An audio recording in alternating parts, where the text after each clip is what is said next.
Bakit nga ba mahalaga na meron kang emergency fund sa iyong salon business? Yo, what's up mga salon owners? Good morning, no? Kumusta kayo dyan? Time check natin ay 11:45 na ng morning. At nga pala, medyo mahina ngayon ang salon, bali magdadalawang buwan na. So pag-uusapan natin kung bakit importante, mahalaga na meron kang emergency fund sa iyong salon, no? Sa mga nag-uumpisang salon owner dyan, ang pagkakala lang natin, kadalasan sa experience ko, dapat meron kang benta monthly. Tapos, may quota ka, tapos may expenses ka, at yun yung mga pagkakagastusan mo niyan, kung malakas, may matitira. Pero kung wala, wala. 'Di ba? So, nakadepende tayo sa benta o sa kita buwan-buwan. Kadalasan, may matitirang 10,000. Next month, may matitirang 30,000. Next month, walang natitira. Abonado pa. Ngayon, bakit mahalaga yung emergency fund? No? Ngayon kasing mahina ang salon. Kung baguhan ka palang salon owner, no? May mga buwan na mahina. Lalo na sa mga February, March, July, September, ganyan mga mahihina yung mga yan. Ngayon, para hindi ka ma-checkmate, no? Para hindi ka biglaang malugi o matuyuan ka ng cash flow, ito yung dapat mong pagtuunan. Sa pagpapatakbo ng salon business, alam na natin na may mahina yung mga buwan na yon. Ngayon, halimbawa, nagsisimula ka pa lang, January ka nag-umpisa. Ngayon sa benta na niyan, January, mahina pa rin yan. Pero sa panahong kikita ka na, may kita ka na, halimbawa, bandang mga March, April, May, kumita ka na dyan. Ngayon, yung mga kita mo ng mga buwan na yan, hindi mo dapat gagastusin yan. Hindi mo dapat ipambili yan ng mga personal na bagay. Anong gagawin? Ipunin yung mga yon. Ipunin mo yung mga emergency fund. Gamitin pang emergency fund pala. Oh? Halimbawa, may kita ka last 3 months, ng March, 10,000.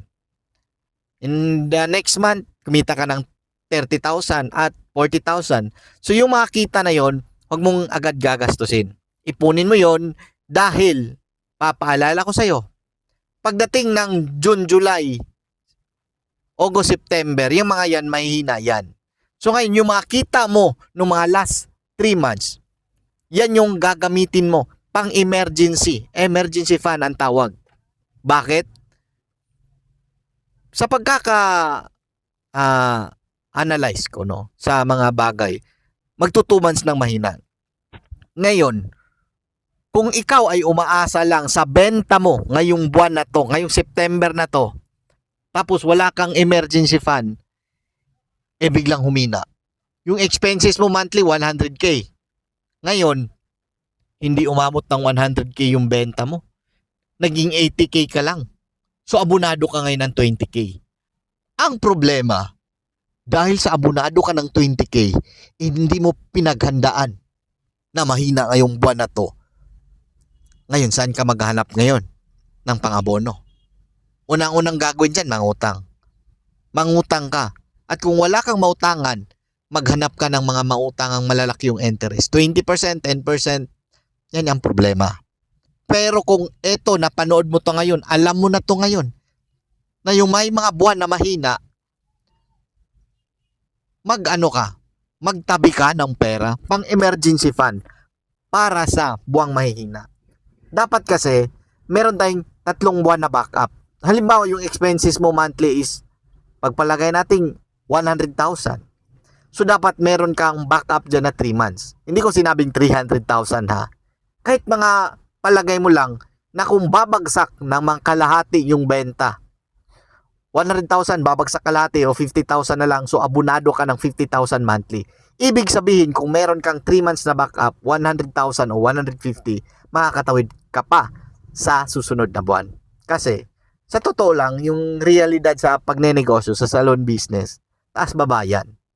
No? Bihira lang mataas, kadalasan mababa. So sa panahong may kita ka pa, huwag mo munang gagastusin yon. Itatabi mo yon para magagamit mo sa panahong mahina. Comment ka kung meron kang emergency fund para sa iyong salon o kung ilang buwan ba yan, pang isang buwan lang ba, 2 buwan. At kung gumagamit ka ba ng emergency fund. At comment ka kung gaano nga ba kahina dyan sa inyo. Dahil sa amin, palagay ko lang naka 50 to 70% kami ngayon sa quota namin. O layo, 'di ba? Pero ano tayo? Galingan natin. Medyo ano na kasi namin kasi meron na kaming 9 years na experience sa pagpapatakbo ng salon business kaya kabisado na namin yung mga ganitong mga buwan. Kaya kung bagwang salon owner ka at gustong matuto paano magpatakbo, magsimula, magpalaki ng salon business, pasok ka sa ating grupo Salon Business Owners PH. Tulungan tayo doon. At syempre kung gusto mong ganitong mga topic, mga vlog, tapos hindi ka naka-follow, hindi mo na to mapapanood sa sunod-sunod na video. Bye! Trabaho tayo.